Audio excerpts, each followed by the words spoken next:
On va parler de l'exemple qui est pris à la page 41 de rétroaction des hormones sur l'ovaire, qui n'est sans doute pas facile à comprendre pour les non-biologistes.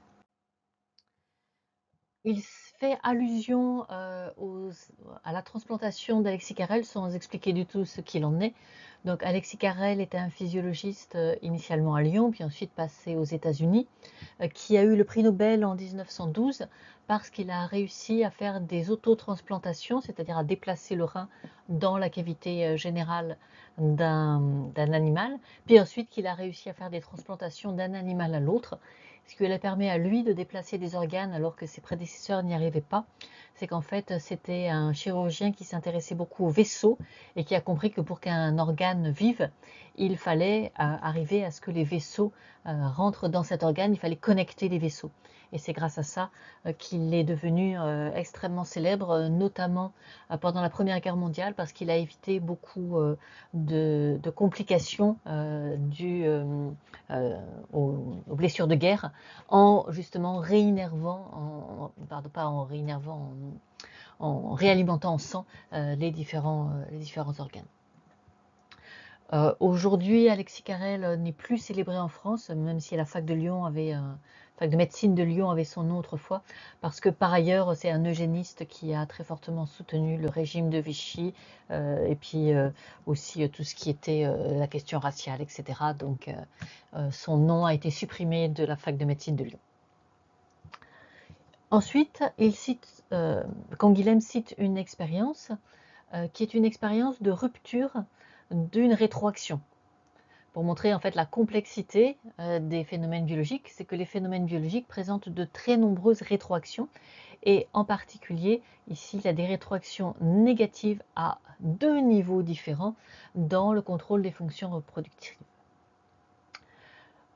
Donc il dit qu'il est possible de faire une transplantation d'ovaire, c'est-à-dire de déplacer un ovaire dans la cavité générale d'un rongeur, à condition de le placer sur un mésentère.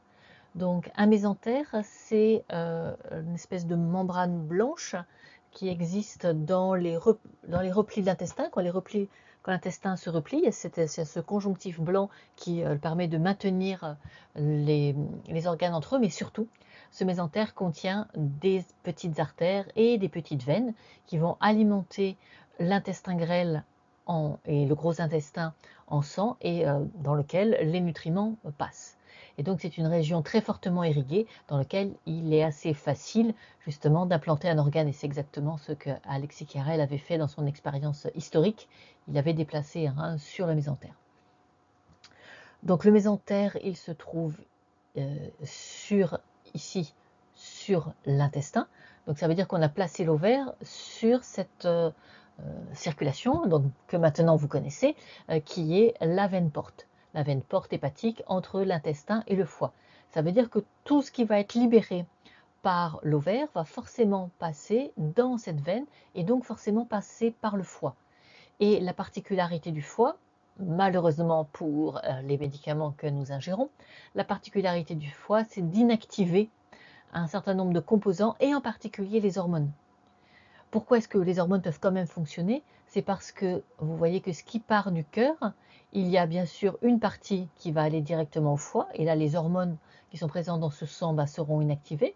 Les hormones qui vont passer aussi par le système digestif passeront par la veine porte et seront elles aussi inactivées. Mais ce que j'ai coupé sur ce schéma, c'est tous les autres organes qui sont présents ici, et donc eux, ils vont vraiment recevoir des hormones qui seront tout à fait fonctionnelles aussi en sortant et qui vont faire un tour supplémentaire dans la circulation sanguine. Donc c'est pour ça que quand un organe libère des hormones, eh bien une partie de toute façon ne servira à rien, il sera inactivé par le système foie-intestin, et seulement une partie agira réellement dans le corps. Mais là, comme on a fait exprès d'accrocher l'ovaire sur le mésentère, eh bien toutes les hormones qui sont libérées par l'ovaire, donc que ce soit œstrogène ou progestérone, toutes ces hormones vont être inactivées par le foie. Et donc tout se passe comme si on avait un ovaire qui ne produisait plus d'hormones. On pourrait se dire, mais pourquoi ne pas faire juste une ablation? Eh bien, on va manquer quelque chose, c'est qu'on espère voir une rétroaction. Donc pour voir une rétroaction, il ne faut pas qu'on supprime l'organe cible de cette rétroaction qui est lui-même l'ovaire. Donc on veut juste couper la rétroaction en enlevant à cet ovaire la possibilité de démarrer, c'est-à-dire qu'il ne va pas libérer d'hormones susceptibles d'agir sur le premier étage qui est l'hypophyse. Alors l'hypophyse, qu'est-ce que c'est? Ici vous avez une coupe de cerveau, ici on a l'avant et là on a l'arrière. Il n'a pas été représenté l'os, hein, donc ce que je dessine actuellement en rouge, c'est l'os qui permet de séparer donc la boîte crânienne du reste, et puis dépasse une petite boule ici qu'on appelle l'hypophyse et que Descartes croyait être le centre de la conscience. En fait, l'hypophyse a un tout autre rôle. L'hypophyse a un rôle de sécrétion hormonale. Donc cette hypophyse, elle sécrète des hormones, donc pas une hormone, hein, Canguilhem, on dirait qu'il croit qu'il n'y a qu'une hormone gonadotrope, c'est-à-dire qui agit sur les gonades. C'est mal écrit, c'est gonadotrope. En fait, il y en a deux. Il y a l'hormone lutéinisante, c'est-à-dire celle qui va faire apparaître le corps jaune, et il y a l'hormone de stimulation des follicules ovariens. Donc il y a deux hormones gonadotropes qui agissent. Et ce qui va permettre à l'ovaire de fonctionner, c'est justement ces interactions qu'il y a entre, d'une part, l'hypophyse qui stimule cet ovaire, et puis une rétroaction négative de la part de l'ovaire sur cette hypophyse qui fait qu'elle ne produit pas beaucoup d'hormones gonadotropes parce que l'œstrogène et la progestérone inhibent son fonctionnement. Mais ici, on a bloqué justement la possibilité de produire des hormones, non pas la possibilité de produire, la possibilité que ces hormones par le sang rejoignent l'hypophyse. Le résultat, c'est qu'il y a en permanence production d'hormones par l'hypophyse qui atteint l'ovaire et qui le stimule comme d'habitude. Donc c'est pour ça que l'ovaire va s'hypertrophier, augmenter de volume, parce qu'il n'y a pas la rétroaction négative qui limite la quantité d'hormones qui est présente.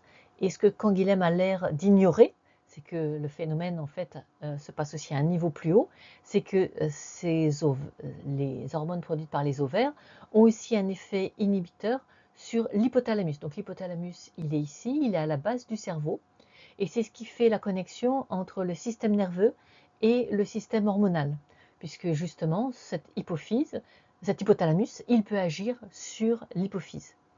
Et donc, il produit une autre hormone qui, elle, n'est que dans ce petit système porte entre l'hypothalamus et l'hypophyse. Donc, l'hypothalamus produit la fameuse GnRH, hormone qui contrôle les hormones gonadotropes, et cette GnRH agit, donc circule dans cette petite circulation porte.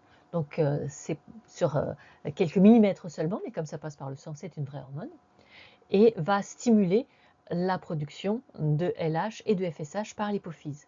Et donc, comme on a bloqué aussi la rétroaction négative des hormones de l'ovaire sur l'hypothalamus n'est plus inhibé, donc il va produire beaucoup de GnRH, ce qui fait que l'hypophyse produit beaucoup de LH et de FSH, et c'est pour ça qu'on a cette hypertrophie très importante des ovaires.